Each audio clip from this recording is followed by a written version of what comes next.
Assalomu alaykum, hurmatli opa-singillarim. Kanalimga xush kelibsiz. Bugun biz sizlar bilan yana bitta xamirli taom tayyorlaymiz. Demak, qattiqqina xamir qilishni boshlaymiz. Idishimizga un, suv, tuxum hammasini ketma-ketlikda solib, hammasini yaxshilab aralashtirib olamiz. Endi elangan unimizni solamiz. Un menda 1,5 kilocha ketdi. Endi bularni aralashtirib, qattiq xamir qilib olishimiz kerak bo'ladi. Unni hamma har xil soladi. Kimda ko'proq, kimdadir kamroq ketib qolishi mumkin. Asosiysi xamir kerakli me'yoriga yetib kelgan bo'lishi kerak.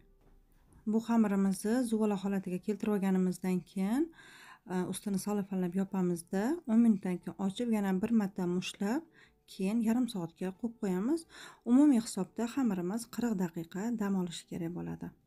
Endi buni bemalol xolodilnikka qo'yib qo'ysak bo'ladi. Endi muzdekkina suvimizga tovuq go'shtimizni solamiz. Tovuq go'shti xohishga ko'ra yoki kamroq yoki ko'proq solsangiz ham bo'ladi. Men o'zimda 1,5 kilodan ko'proq tovuq go'shti ishlatdim. Qaynab chiqqan suvimizni ustidagi go'shtimizda shunaqa ko'piklari chiqadi. Ularni hammasini olib tashlashimiz kerak bo'ladi. Olovimiz baland bo'lishi kerak emas. Olovimiz o'rtacha bo'lsa, go'shtimiz mazali bo'lib pishadi. Ovqatda yuzasidagi ko'pigimizni olib bo'lganimizdan keyin endi tabga ko'ra tuz, murch, lavroviy list solamiz. Mana asta-sekinlikda u yoq-bu-yog'ini aylantirib turib, go'shtimizni pishirib olishimiz kerak bo'ladi. Olovimiz juda baland bo'lishi kerak emas. Agar olovimiz baland bo'lsa, go'shtimiz yumshoq emas, qattiq bo'lib pishib qolishi mumkin. Shunisiga ham e'tibor beramiz.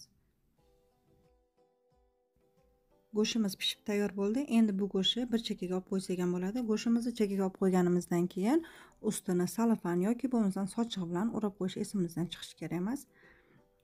Videoda ko'rsatilgan ketma-ketlikda ovqat tezda tayyor bo'lmaydi. Shunga ham e'tibor beramiz. Go'shtimizni olib qo'ysak ham bo'ladi. Men xamir pishib tayyor bo'lgandan keyin go'shtlarni shunaqa qilib maydalaganman.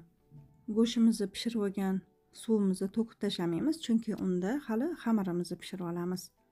Endi go'shtimiz tayyor bo'ldi. Bularni chekkaga olib qo'yamiz. Endi xamirimizni ustidagi zirvagini tayyorlashga boshlaymiz. Bir dona piyozni xuddi videoda ko'rsatilgandek qilib mayda qilib to'g'raymiz. Skоворodkamizga o'simlik yog'ini solamizda mayda to'g'ralgan piyozimizni tillarang bo'lguncha qovurib olishimiz kerak bo'ladi. Olovimiz juda ham baland bo'lishi kerak emas, o'rtacha olovda piyozlarimizni qovurib olamiz. Mana piyozimizni tillarang bo'lguncha qovurib oldik. Endi yarim choy qoshiqda tomat solamiz.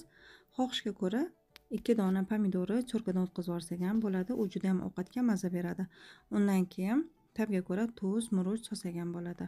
Endi bularni hammasini yaxshilab aralashtirib olishimiz kerak. Mana ko'rib turganingizdek, ovqatimizni ustidagi zirvagini ham tayyor qilib oldik. Endi buni bir chekkaga olib qo'yamiz. Bu ovqat meni bolalarimning eng sevimli ovqatlaridan bittasi. Men bolalarimga bu ovqatni tayyorlaydigan paytim umuman go'sht ishlatmayman. Hozir video uchun go'sht ishlatdim xolos. Aslida bu ovqatga go'sht ishlatmasangiz ham bo'ladi, shuni aytmoqchiman. Chunki qovurilgan tomatli piyozni o'zi ovqatni juda ham mazali qilib yuboradi. Mana ko'rib turganingizdek, xamirimizni qalinligini yoyib olganimizdan keyin xamirlarimizni oralig'i 4 sm dan qilib kesib olamiz. Mana videoda ko'rib turibsiz hammasini. Birin-ketin hammasini kesib oldik. Hammasini kesib olganimizdan keyin mana bu yog'iga endi yana uzun-uzun tasmalarimizni kichkinaroq qilib kesib olamiz va barmoqlarimiz bilan xuddi shunaqa qilib chiroyli qilib ishlov berishni boshlaymiz. Bu ovqat ham juda ham mazali ovqatlardan biri bo'ladi. Agar uydagilaringizga tayyorlab bersangiz, o'ylaymanki, sizga ham va oila a'zolaringizga ham juda ham yoqib tushadi degan umiddaman. Mana xamirlarimizni ko'rib turganingizdek, birin-ketin hammasini qo'limiz bilan ishlov berib oldik. Qaynab turgan boyagi go'sht suviga solamiz. Xamirimizni solmasimizdan oldin tuzini bir ko'rishimiz kerak. Tuzi agar o'rtacha bo'lsa, endi xamirlarimizni solib olamiz. Videoda 10-12 minut pishirib olamiz deyilgan, aslida xatolik ketgan. Bu yerda 10-12 minutdan ko'proq pishiriladi bu xamir. Xamirimizni pishish jarayonida agar qaynab turgan suvimiz, ya'ni ovqat suvi kamayib ketgan bo'lsa, qaynab turgan issiq suv quyib yuborib, yana xamirni pishirishda davom etamiz. Juda ham ehtiyot bo'lamiz. Bu xamirni ko'proq pishirishimiz kerak. Chunki agar xamirimiz me'yoriga yetib pishmasa, ayniqsa yosh bola yoki bo'lmasam keksalarni oshqozoniga og'ir botib qolishi mumkin. Shuni hisobga olamiz. Eng yaxshisi yaxshigina balandgina olovda 20-25 daqiqa pishirib olishimiz kerak buni.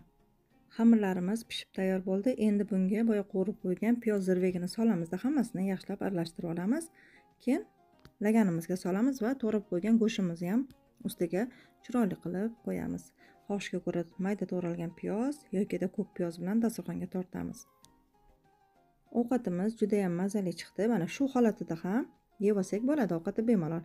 Ammo lekin biz ozgincha o'zgartirish kiritib, go'sht to'g'rab ustiga qo'yamiz. Go'sht qo'yish shart emas. Yana bir marta takrorlab o'taman, go'sht qo'yish shart emas. Shunda ham ovqat juda ham mazali. Mana ovqatimiz tayyor bo'ldi. Endi bu ovqatga nima yetmayapti? Ozgincha achchiq garimdori bilan suzma yoki qatiq yetmayapti. Barchangizga yoqimli ishtaha tilab, kelasi videolarda yana ko'rishgunimizcha xayr, salomat bo'ling.